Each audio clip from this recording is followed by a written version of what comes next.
What is acceptance? So sometimes you'll hear me say, and I'm not the only one, obviously, that the whole practice of meditation is to practice learning to accept what is.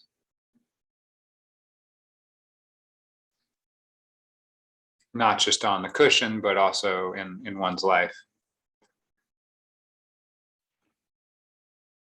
And I've talked about this so many times. I'm probably not going to say anything that you haven't heard me say before, at least those on Zoom.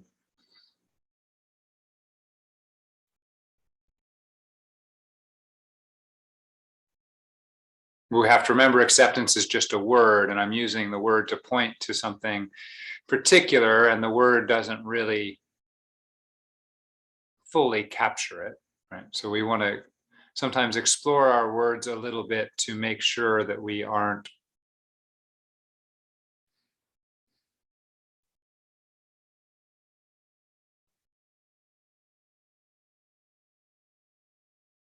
lost in the word as opposed to letting it point to something valuable.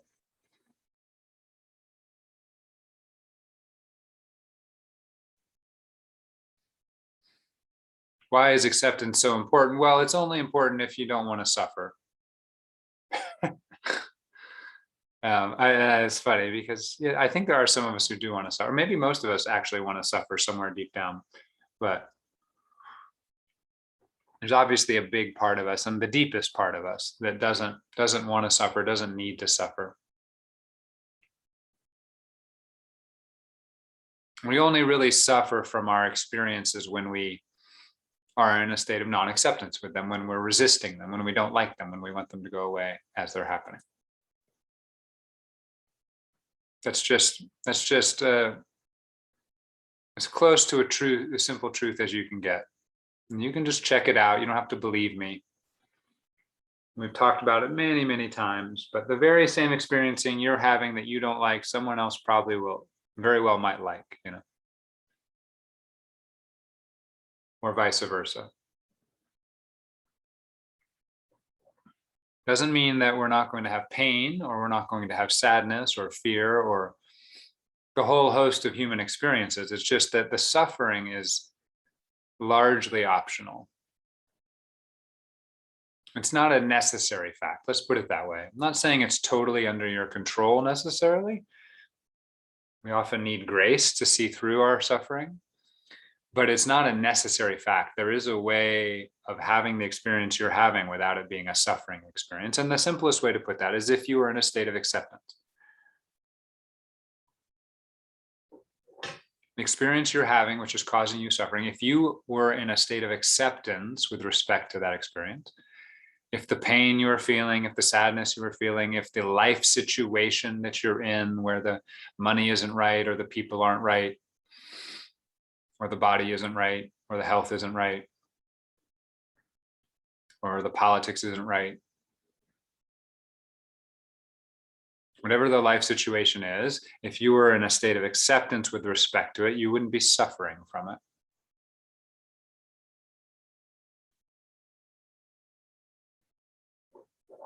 So this is why this is so important.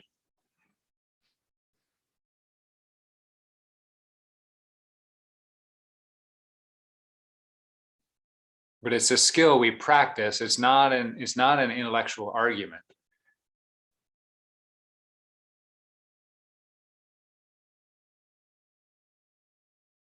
It's as simple as this. It's as simple as if I throw you in the water and you don't know how to swim, then you'll drown. Water will drown human beings. That's just what water does. It'll drown human beings if you don't develop a skill that allows you to keep your breathing apparatus out of the water, at least some of the time. The same thing here. Pain and obstacles in life will cause suffering. Unless you develop a skill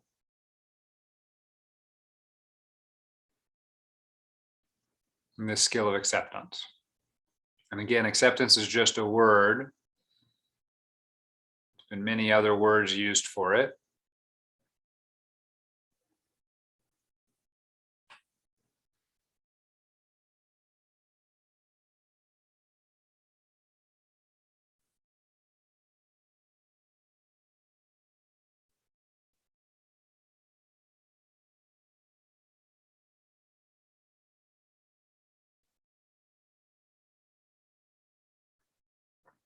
So what's the first obstacle, the first mind obstacle to practicing acceptance?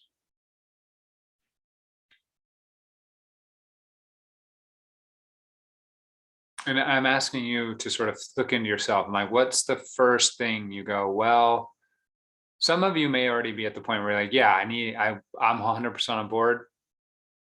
Just need to keep practicing that. But most of us still have resistance to the idea that we should accept. And if we didn't, the skill would be a lot easier to learn, right? But most of us have resistance to the idea that we should accept what's going on. And there's good reason for that. It's because the word isn't the right word. We don't have a better word necessarily.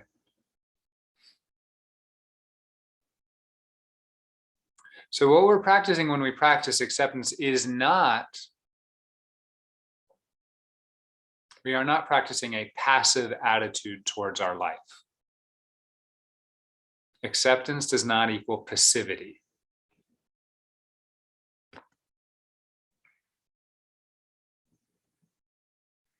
Right? So that's one of the first obstacles.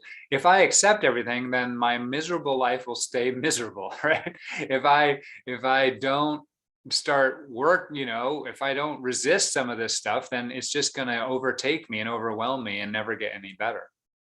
Perfectly reasonable thought.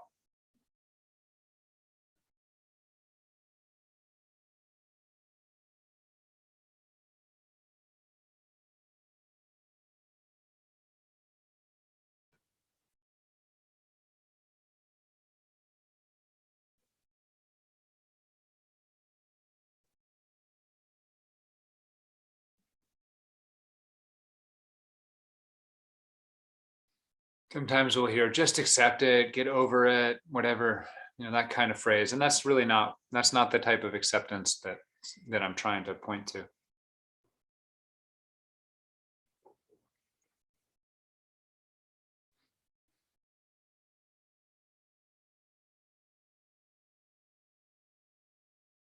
The famous, I think it's a AA phrase. I'm sure it comes from somewhere, but the accept what you cannot change what you can, something like that. I'm not getting it very good, but you understand that, the phrase I'm talking about.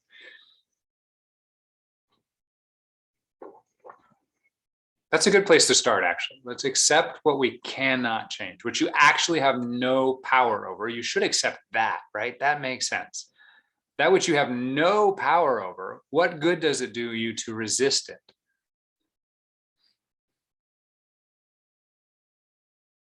You can say in your mind, I don't like it, but what good does it do to spend energy fighting that which is unchangeable?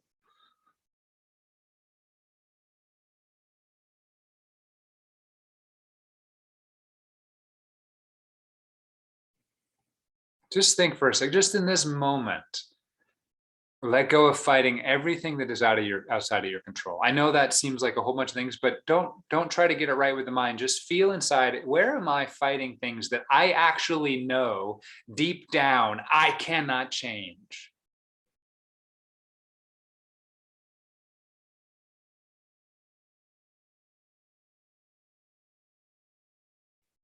And just say, well, that's silly, and let go of it as much as you can.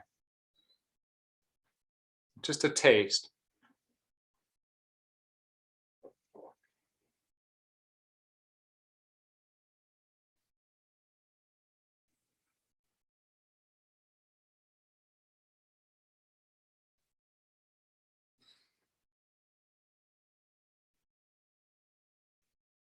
So there's this very subtle thing, and I want to try and work it out a little bit here. I want to see if we can't point to it, and that's the difference between fully accepting and passivity, right? But there's a way to fully accept what's in front of us without stopping the activity of improving your life, changing your life, pursuing whatever you're pursuing.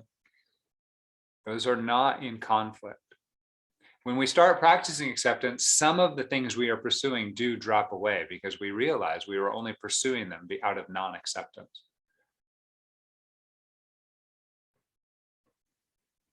But the first place to look is those things which we know we cannot change, and yet we will not accept them. Surely that is optional suffering.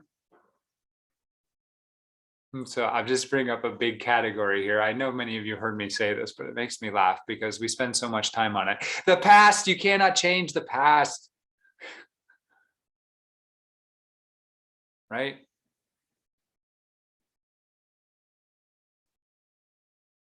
Past has already happened.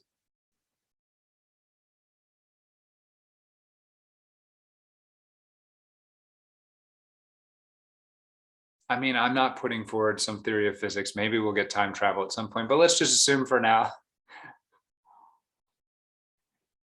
you can't change the past. It's not your, here's another way of putting it, it's not your responsibility anymore. It's another way of talking about acceptance. Don't take responsibility for those things which are not yours. That's another way of talking about it.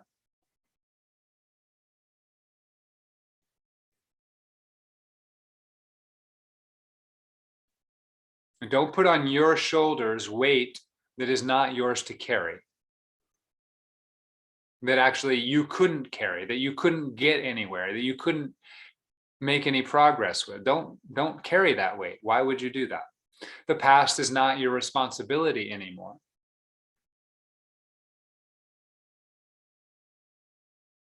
Or another way of putting it, you can't change what's happened in the past.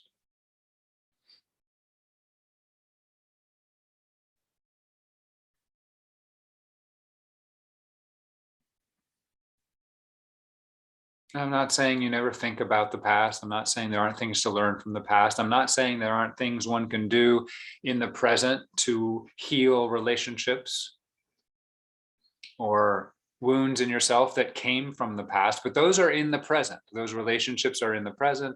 Those wounds are in the present. The actual facts of the past can't be changed. What happened, happened. What was, was.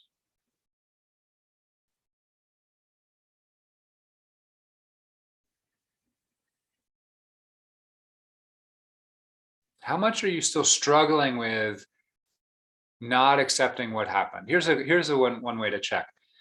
Think about those things you might be struggling with and just ask, if someone just asked me, hey, what happened with that thing in the past? How hard would it be for you to talk about it? Or how uncomfortable would it be? It's just one little way to notice.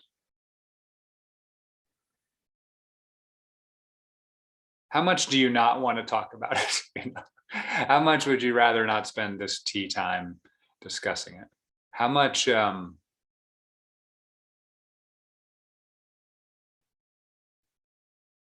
if that's what's going on, then there's something in the past you just haven't accepted, that it was the way it was. That's just a little test. Some of us want to talk about our past all the time, so it might not be. Right? We could also be attached to them too. How much do you have to talk about it? That's another way of putting it, right? So there's the things you don't want to talk about, and then there's things you have to talk about from the past. Not just out of excitement and joy, right? You know what I'm saying? So just little ways of testing, how much am I dragging from the past and trying to drag from the past into my present moment? But when we talk about acceptance, even our normal sense of acceptance, we make sense. We accept those things we cannot change, and we cannot change the past. What happened, happened. The truth is, you probably don't even know what happened anymore.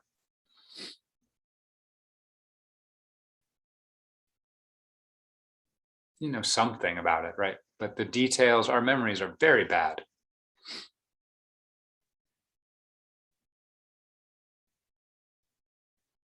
So I'm not saying this is easy. The logic is clear, right? It's simple, it's powerful logic, but we're practicing a skill. Practicing a skill. The skill of accepting the way things are.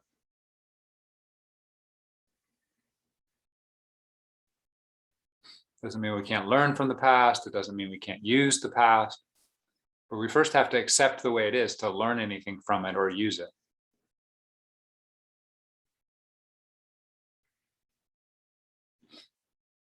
Okay. So what's another thing we can't change? This one's a little trickier, but it's most important. You can't change the present moment.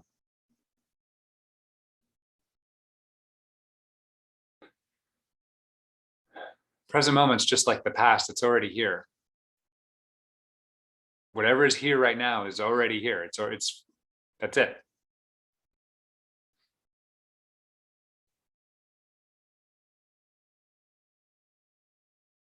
Like, well, I could change it in the future. Yeah, but you can't change it now. You can't change this present moment.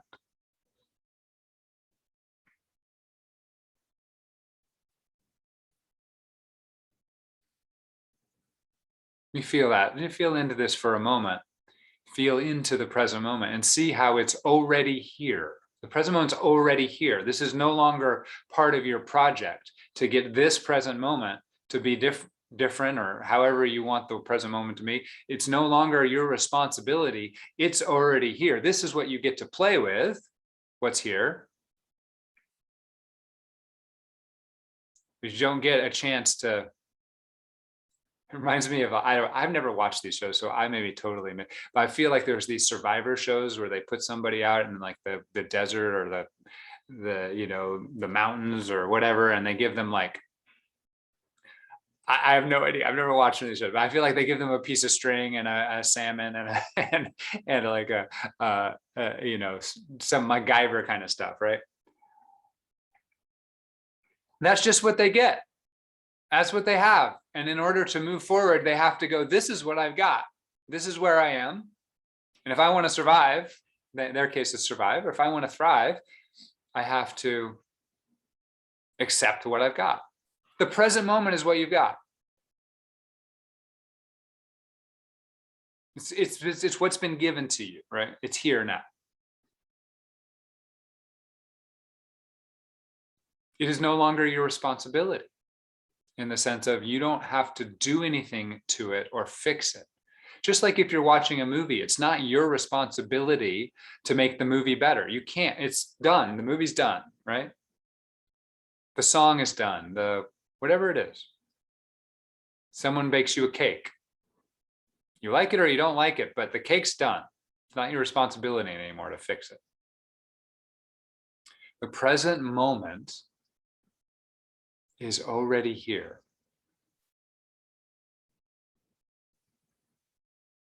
It is what it is. It's simple, almost silly phrase. So powerful when you really start to apply it to your life. It is what it is.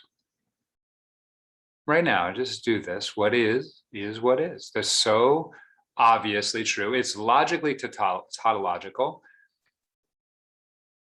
but it's experientially powerful as well. This is what is. I don't have to do anything else. Now, what could be? What in your moment right now, what is? Well, there's all sorts of things, right? There's all the sensory visual phenomena, which is probably uncountable. You could probably spend, if you could just stop time, and you could probably spend the rest of your life cataloging every detail of visual experience right now. So that's all here. Same thing with all the stuff going on in your body, all the sounds in your environment, all the thoughts in your head, all the emotions in your body. Most of it, if you actually pay attention to it, is obviously fine already. And in fact, you've already let go of responsibility of it, right? For instance, there's a tree out there and there's no part of this human psychology that feels responsible for that tree. They got to fix that tree, what's wrong with this tree? I could be better, right? Nothing is going on. Like, it's just, I've let go of responsibility of the tree. I'm allowing the universe to give me that tree and just put it there. You understand what I'm saying? Like, it does, in fact, for most of us, we don't even see the tree. because we're so focused on the things we think are our responsibility that we have to change. Now, as we practice meditation, we get to start to see our whole present moment experience. So I'm getting this tree for free. There's no part of my psychology, hidden or not, that is trying to fix it. It needs it to be different. So I've already let go of responsibility for the visual experience of the tree out there. Right? There's lots of things in your present moment. Can you feel the lightness with respect to your attitude towards certain things? And there's a mirror over there, and there's a shadow on my carpet. All these things are part of your present experience, and you've already let go of responsibility of them, right? You're not trying to change them. By the way, we're in a different present moment now, but or there's only one present moment, depending on how you put it.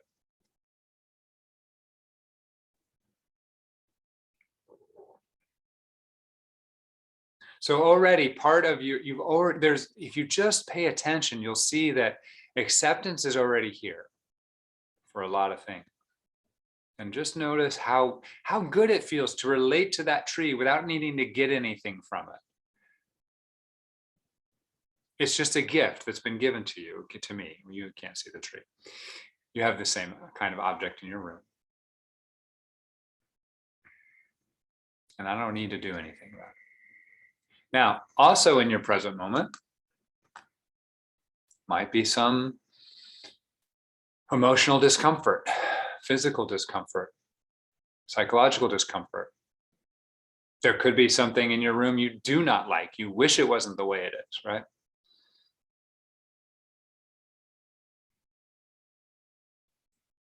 In your present moment, there could be thoughts about the past or thoughts about the future that are resisting themselves, like you don't like them, right? Those are also already here. That's what you've been given. It's like you've been put in the desert, right? Yeah, I don't love the desert, this person might say. It's too hot and there's no water, but this is where I am. This is what is.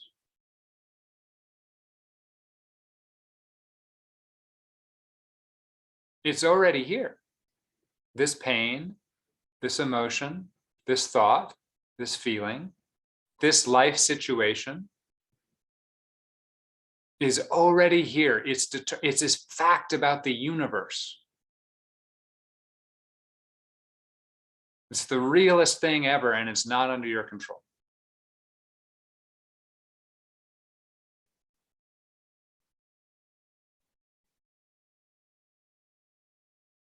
Notice the difference now between my example of the tree or whatever you have in your environment that you've totally just accepted. You just let it be there. It's not your responsibility.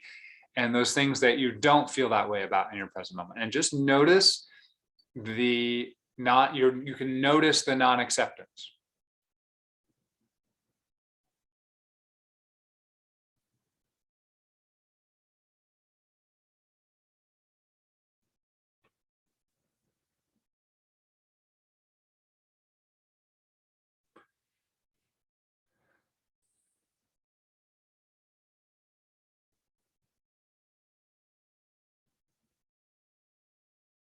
And so the practice of meditation, practice of life really, is the practice of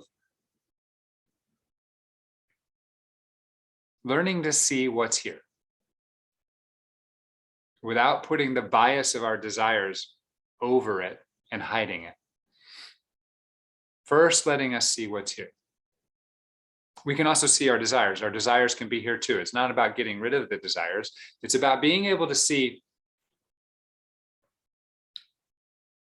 At a fairly young age, I would have this discussion with people a lot. It's like, I can like a movie, I'm a filmmaker, so I think about it, or a book, and know it's bad. And what does that mean? Well, it's like I can notice that I'm enjoying the movie, and then I can also intellectually go, this movie's kind of stupid and it's not very well made and the acting is bad. Like I can see that, but nonetheless, I'm still enjoying it, right? A lot of us never get that separation. In meditation, we start practicing that so that we can see, oh yeah, I'm having a response, an emotional response to this life situation. And then there's the life situation independently of my emotional response.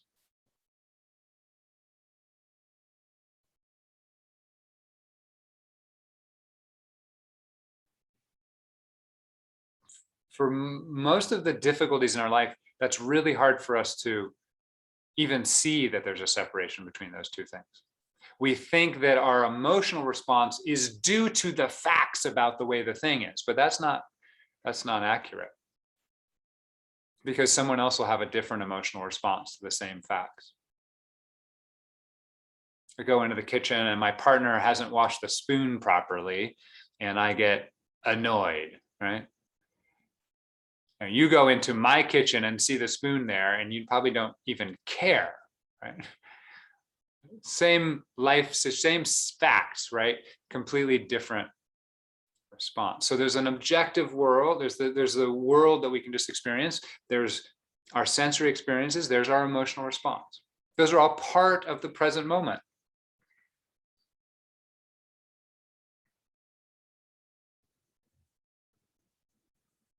We start to peel these apart so that we can see and let be what is. It is what it is. Now I want to round this out by finishing up by pointing out that the phrase "it is what it is" could be a very annoying phrase if said in the wrong time, right? To the wrong, when you don't want to hear, when it means something different, right? Something really bad happens. It is what it is. Well, that's just not what I needed to hear right now, right? I wanted to get better. I wanted to fix it, right? So it is what it is very powerful if you just let go of the meaning that it's saying you have no agency or no power.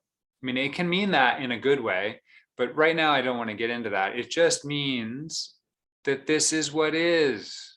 If you want to proceed into the future in the most efficient way possible, you first have to accept where you are. The survivalist who's like, this is not a desert, water will be here soon. I go, what is that? That's not going to do you any good, right? That's just going to kill you. So you first have to go, this is where I am. I have pain. I have sadness. I'm afraid of this. I don't have any money. That person loves me. That's gorgeous.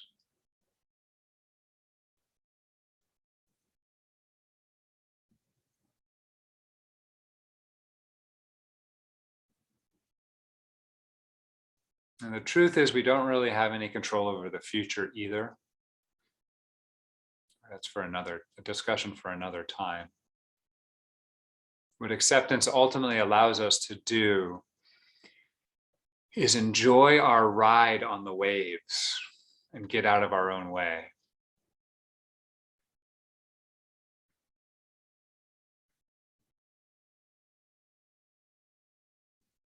But it's not about not actively engaging in your life. In fact, it's the opposite. I'm a huge basketball is, my sport. So, growing up, Michael Jordan was huge. And it's like Michael Jordan is in his, he's playing his game and he's in order for him to play at his highest level, he has to accept what's happening in this moment. Oh yeah, that guy's over there, that guy's over there. My ankle's a little weaker because I sprained it. Whatever the details are, I'm down by 10. Everything in that moment, for him to perform at his highest level, there's a kind of acceptance, which is funny because he's not a person who embodies acceptance in the way he thinks intellectually, but for him to perform in the moment, he has to be in full acceptance. Same with a musician, or same with anything. So it is what it is. Let's see what happens next.